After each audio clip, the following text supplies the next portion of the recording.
araw, ano?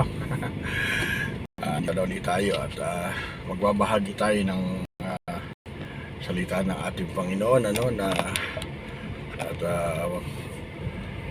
magkakaroon tayo ng konting nilay-nilay in the eyes of our history ng ating ng bansang Israel, ano? At comment about what's really happening doon sa kanilang lugar. At nakita ko natin dito sa nangyari po yun, correction po more than almost 700 na at patuloy pa dumadami yung namatay na civilian. Grabe, dami ho nun, ano? Sabi nga ng isang IDF kung pa lang yan, mga civilian pa lang, ano? Hindi pa counted yung mga military na matay at nadala, ano? So napakarami at napakarami din po yung mga na bihag ng mga terorista, no? Ng mga Hamas. Nung pa ako talaga wala po akong tiwala dyan sa Hamas nung unang-una pa at talagang medyo iba yung kanilang mga pananaw, terroristic ang kanilang approach, ano? Kahit si mga civilian pinapatay, no, open fire, ano, binabaril, ano, kahit mga may anak, may bata, matanda, wala silang pakialam. Ando na ho yung kinain na sila ho ng kinain na sila ng galit, no? Sobrang galit na nila sa bansang Israel, kaya ginagawa nila. O nga, sabi nga po ng isang komentarista kanina, may comment, ang bansang Israel ay isa pong tinalaga ng Diyos, ano, na lugar para sa kanyang anak, at ito po sa Israelita. At parang ganito lang po ang sistema, no? Bagamat ang Israel po ay naalis, na-uproot dahil po sa kanilang kasalanan sa ating Panginoon, sa mga tinatawag nating occupier, sa panahon ng napakaraming siglo ay sila ay pinalayas o tinagtatanggal sa bansang Israel, at sila pinangalat na parang mga langgam na inalis isang lungga, ano?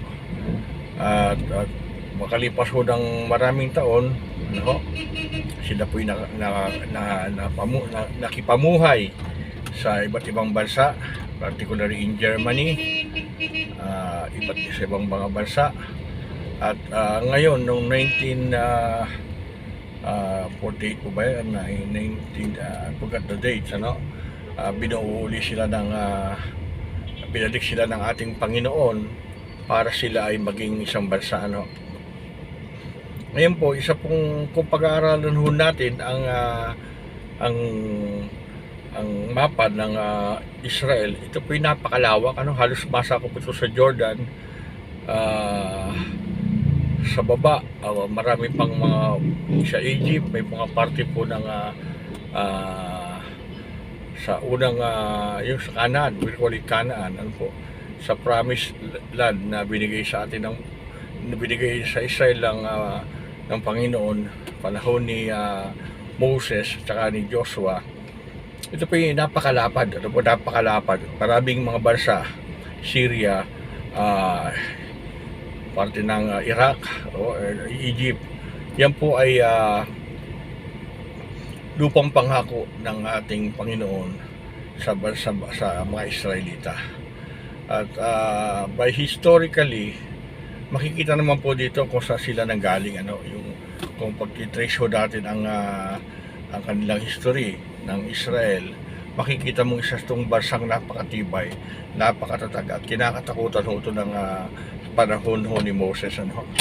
Marinig lang ang pangalan ng Israelita, tsak na ang isang kaharian kahit malaki po ay natatakot, ano po, nanginginig sila dahil kahit ilang milyon lamang po sila, between yata sila 3 to 6 million ang lumabas sa Ehipsyo, ay meron ho silang katapangan at meron silang tagapagtanggol, at yun po ay ang ating Panginoon.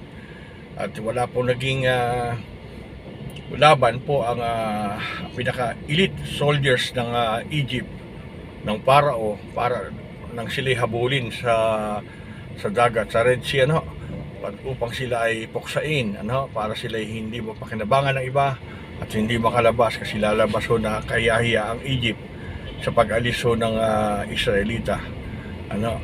At ito po ay nangangatuwiran, nangangahulugan na ang bansang Israel, ito po ay tinalagaan ng ating Panginoon, binigay ng Panginoon sa bansang Israelita. At ang kumakalaban ho dito sa prinsipyong ito ay kinakalaban mo ang Diyos. Po, sino po ba ang kumakalaban sa mga Israelita? Hindi po ba mga Arabs? Ang Arab po ay isa po itong kapatid ni Isaac, si Ismael, sa pamamagitan ng isang katulong o maiden ni Abraham, ni Sarah, ay sobrang inainip na ho si Sarah, kasi sa pangako ng Panginoon na gagawing malaking bansa ang lahi ni Abraham. Tapos samantalang yung wala na, sarado na yung bahay bata dahil napaka mahigit 100 taon na yata si Sarah noon nung 90 o between 90 o 100, hindi ako eksaktong at wala na pong pag-asa yung kanyang bahay bata na mag-produce pa ng baby. Kaya nga nung nagpakita ang hell in a human form, tatawa si Sarah na magdadalang tao siya, at kaya nga po ibig sabihin ng Isaac is laughter, pagtawa, kaya nga si Ismael naman, anak sa pamamagitan ng katulong ni Sarah, ni Abraham, dahil nainip na. Ito po ay nagpapakita kung gaano kasakit ang ginagawa gaano kahirap ang pagdadaanan ng mga taong naiinip sa pangako ng Panginoon. Minsan po ang Diyos ay nangako sa atin ng napakagandang bagay, pero tinitingnan ho natin yung circumstances, yung tinitingnan natin yung sitwasyon, kagaya ni Abraham at ni Isaac. Matataka nga ako, si Abraham papapayag na sipingan si Hagar, upang magkaroon para magkaroon sila ng anak. Kumbaga parang tinutulungan ni Sarah ang Diyos si Abraham para magkaroon sila ng dakilang misyon sa mundong ito. Minsan sa ating buhay, napakatindi ho ng ginagawa ng ating sarili o mga kaparaanan natin. Although alam natin na sabi ng Panginoon, pagpapalain kita, i-bless kita, pero nagawa ho tayo ng paraan, mangungutang ho tayo, nagpapakababa tayo sa ibang tao, nagpapakalipid tayo para magkaroon tayo ng pera, wala hong masama kung magtrabaho tayo, pero kung ibibenta natin ho yung ating karangalan, ibibenta natin ang ating buhay, sasangla natin ang ating kaluluwa para sa ating kaperahan, para tayo magkapera, at sasabihin natin kaya ako pinagpala dahil ginawa ko to, tinapos ko to, pinaghirapan ko to, dugot pawis ang ginawa ko to. Hindi ho natataas ang Panginoon. Alam niyo po, ang plano ng Panginoon sa atin ay pagpalain tayo ng lubusan. Sa Garden of Eden nga po, lagi kong ini-example yun. Ang plano ng Diyos sa atin sa Garden of Eden, ipagpalain tayo ng siksik, liglig at umaapaw. Hindi ka na magtatanim, tumutubo ng halaman. Hindi ka na kailangan magpakain ng aso, magpakain ng hayop. Kusa silang, meron silang cycle, meron silang paano silang nagsusurvive. Ang gagawin mo na lang, kukuha ka na lang ng gusto mong prutas, kung gusto mong halaman, kung gusto mong pagkain, kung gusto mong animals, binibigay na natin ng ating Panginoon. Ito po yung napakagandang sinasabi ko sa inyo na talagang ang Panginoon pagpapalain tayo at pinagpala na tayo ng Panginoon. Pero dahil sa tayo ay naiinip sa dakilang plano ng Panginoon at mga plano ng Panginoon at mga promises ng Panginoon, tinutulungan ho natin ang Diyos. Ganun po nangyari kay Sarah, tinulungan niya si Abraham, tinulungan niya ang Diyos para mangyari po yung kalooban o dakilang misyon ng kanilang pamilya, na sila magiging pagpapala, magiging great nation, dadami ang mga anak sa pamamagitan nila. Kita niyo po, dumami talaga yung anak ni Abraham. Kaya lang ho, ano nangyari? Instead na yung blessing ay para lang sa mga anak, sa firstborn, nangyari yun, nahati pa. Kita niyo po sa Israel ngayon, ang lahat ng nasa paligid nila, Arabs ho yan, mga kapatid ho nila yan, pinagbulan ho yan si Ismael. At ito po ay naging sakit, naging thorn of the flesh ng mga Israelita. Naalala niyo po yung nakipaglaban ng Israelita sa napakaraming bansa. Napataob naman nila lahat ng bansang lumaban sa kanila. Pero ang punto ko dito, tayo po'y kapag nainip sa ating mga plano ng ating Panginoon sa ating buhay, tayo mahihirapan. Sabi nga nakakasurvive tayo dahil nakapangutang ka, nakagawa ka ng paraan para ikaw ay makaahon, to the point na isang lamo yung kaluluwa mo, nakaahon ka nga, pero tingnan mo ang balik doon. Sabi nga kapag ikaw ay gumawa ng pagkakamali, siguradong hindi ka sigurado ikaw ay mapapaso ka. Those who touch this lady, this girl, sabi niya, mapapaso. Magkakaroon sila ng tatawag na consequence, tatawag nilang karma sa mga unbeliever. Sa atin ng mga Kristiyano, this is the consequence of what we done. Kaya nagkakaroon ho ng matinding balik sa atin kapag tayo ay wala sa kalooban ng Panginoon. Kaya nga anong nangyari sa atin sa bansang Israel ngayon, ang sakit ng ulo nila ay patuloy na kumakapit sa kanila dahil nga po sa disobedience, sa pagsuway ni Sarah at ni Abraham sa kanilang plano, sa plano ng Diyos sa kanila. At ako po yung naniniwala, I sympathy to those people na mga taga-Gaza na sila ay nawalan ng state. Alam niyo po, pag sa closure, ang closure ng property, kapag ikaw ay kinuhanan ng property ng isang bangko o ng bangko, ikaw ay siguradong sasama ang loob.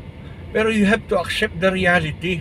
We have to accept the reality na ang lugar na ito ay bansa ng Israel. At ito po'y historically, biblically, pag-aari ng Israel. Hindi pa nga po nasasakop yung ibang mga lugar na kung saan kasama ho sa lupang pangako ng Panginoon. At ito po ay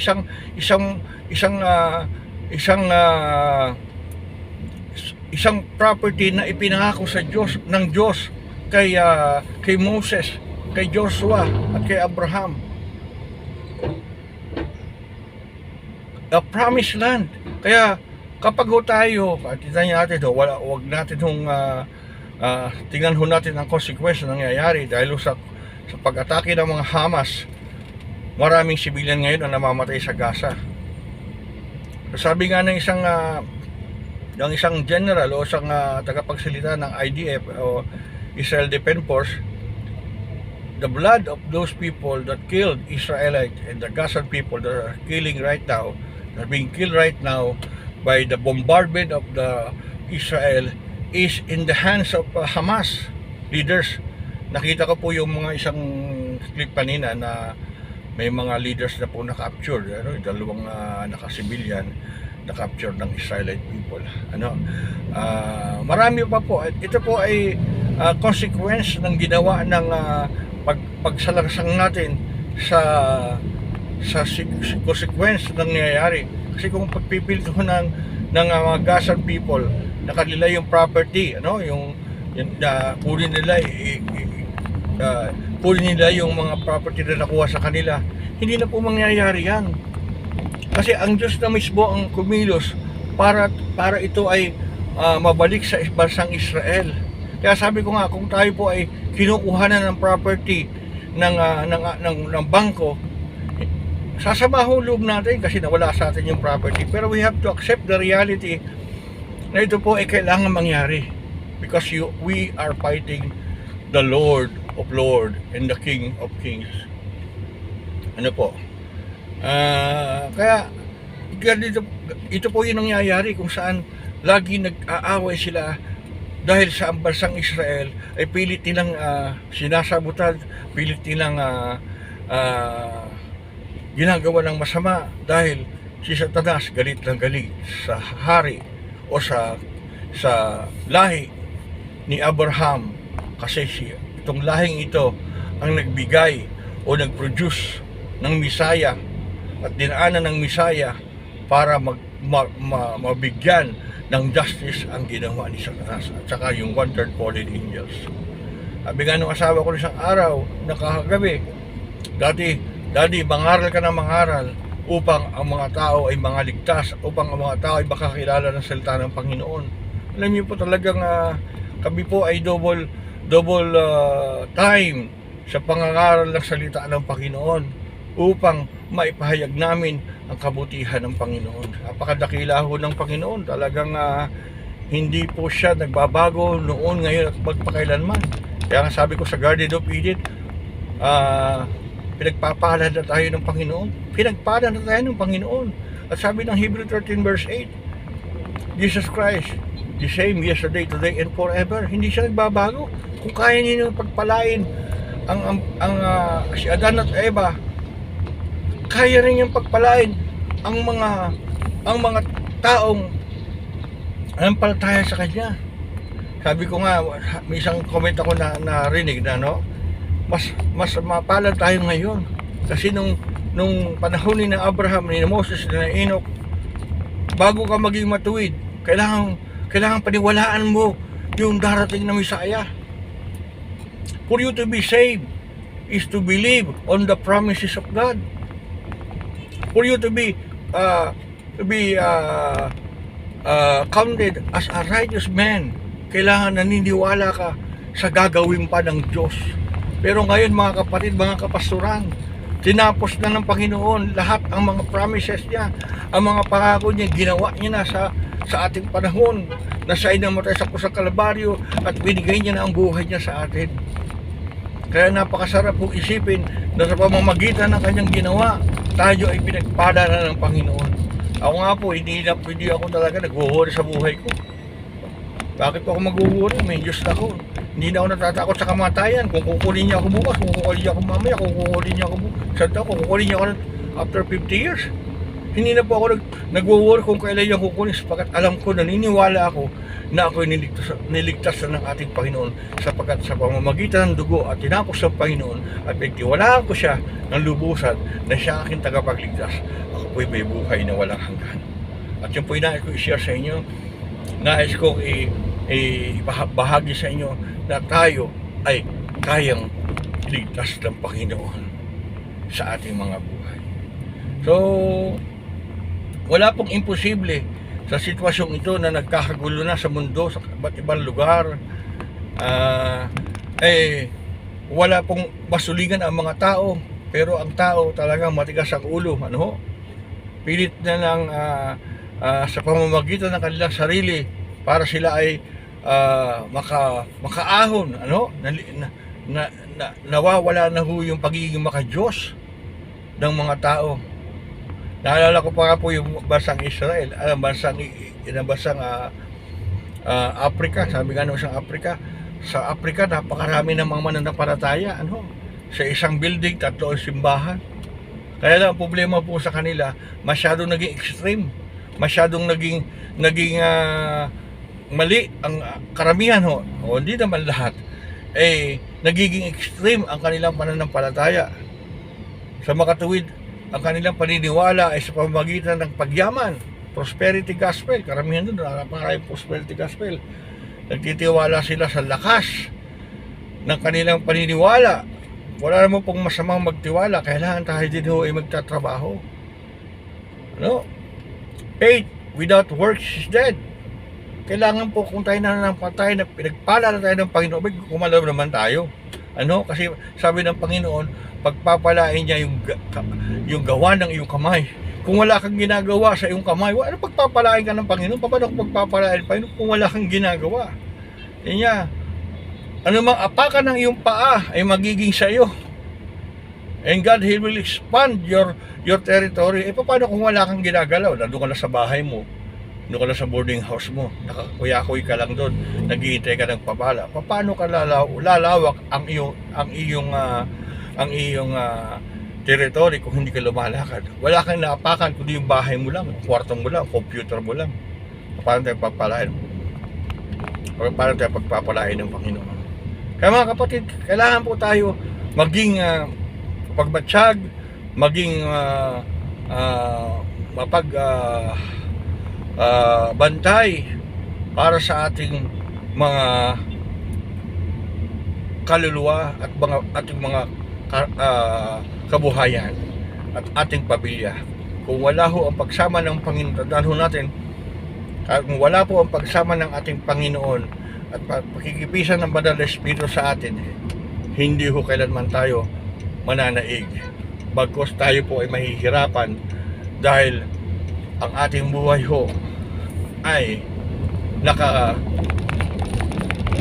nakabase lang sa ating kalakasan, sa ating mga kahinaan, at pagdating ho ng panahon tayo po ay mahihirapan at hindi tayo recover dahil po kung ang mga oras ay wala na wala na po ang panahon para sa atin.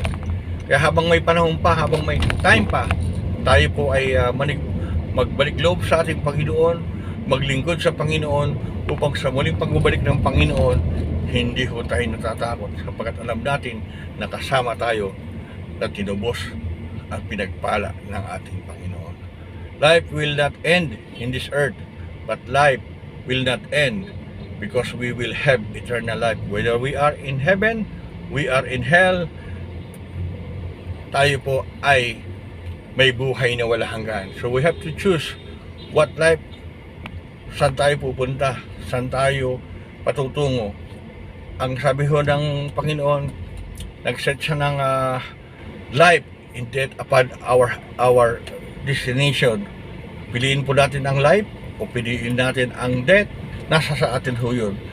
Basta ginawa na ho ng Diyos ang lahat ng paraan para tayo ay makaahon, makabalik sa ating Panginoon. At yun po ay sa pamamagitan ng tinapos ni Kristo sa krus ng Kalbaryo, upang tayong lahat ay magkaroon ng buhay na walang hanggan. Makatiyak tayo, naligtas tayo, pagkat naniwala tayo sa tinapos ni Jesus doon sa krus ng Kalbaryo. When He say, it is finished, finished na po. Hindi na po kailangan lagyan ng comma pa o another sentence. When He say finish, tapos na po. God bless po mga kapatid, mabuhay po kayo.